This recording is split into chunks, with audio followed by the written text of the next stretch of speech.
اس بات کا اہتمام تو یہ ہے، شریعت تو یہی کہتی ہے کہ ہر اولاد کے ساتھ ایک جیسا معاملہ حتی الامکان.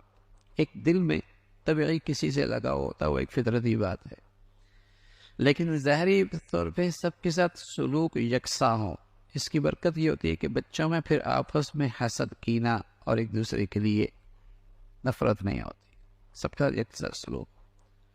وہ قدرتی بات ہے، جس کا رویہ شاندار ہو، احترام زیادہ ہو تو دل بھی وہ زیادہ گر جاتا ہے. لیکن ماں باپ اپنے بچوں کی حفاظت کی خاطر، تربیت کی خاطر، ان کی تعلیم کی خاطر حتی الامکان سب کے ساتھ ان کا سلوک یکساں ہو، حتی الامکان. اور پھر بچہ ہو یا بچی ہو، پہلی ترجیح یہ ہو کہ یہ اللہ کے رسول کے بچے، اور صرف دنیاوی مفاد رکھ کر کسی ایک کو ترجیح نہ دی جائے، کسی ایک کو آگے نہ رکھا جائے، آخرت کو بھی سامنے رکھا جائے کہ اولاد ساری کی ساری بہت بڑا صدقہ جاریہ ہے. اور خصوصاً بچیاں جو ہمارے معاشرے میں بوجھ سمجھی جاتی ہیں، ہاں، اور بوجھ بھی آج ہمارے معاشرتی زندگی کے رسم و رواج نے بنا دیا ہے. اس لیے کہ جن کے یہاں بچیاں ہو گئی تو مطلب یہ ہوتا ہے کہ اب ساری زندگی کا خرچہ ماں باپ پر ہی ہے، سب کچھ انہوں نے کرنا.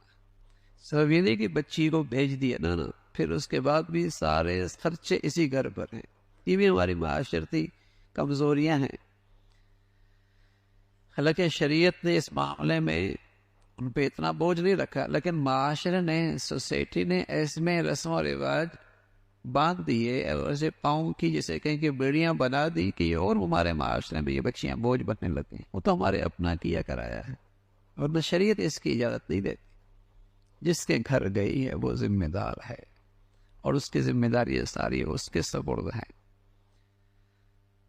تو بہرحال یہ اللہ کے نبی صلی اللہ علیہ وسلم نے ان کمزوریوں پہ نظر رکھ کے اس کی فضیلت بتائی ہے، اور یہ بہت بڑی جسے کہیں کہ اجر و ثواب کا باعث ہے.